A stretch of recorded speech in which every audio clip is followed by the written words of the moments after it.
স্বার্থপর এই দুনিয়া, খোদার কসম কারোর জন্য থামে না, বড় স্বার্থপর।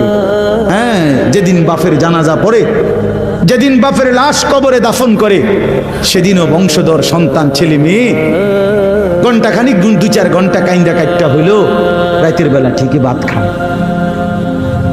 হ্যাঁ, পাশের ঘর থেকে খানা আনে, আবার ওরা ঠিকই খায়। স্বার্থপর দুনিয়া, থামে না রে ভাই, থামে না দুনিয়া। ওই জন্য আমাদের কারোর জন্য থামবে না। তুমি আমি মরে গেলে শেষ। আবারও বলছি এই কথা, আমি মরে গেলে এরপরে পৃথিবী যত আধুনিকে হোক না কেন, আমার কি কথা বুঝছেন নি? আমি মরার পরে যদি সবার ঘর স্বর্ণের বাড়ি হয়ে যায় তো আমার লাভ হইল কি? আমার মৃত্যুর পরে যদি সব মানুষ আধুনিক হইয়া সাঁদের দেশেও জায়গা, আমার ফায়দা কি?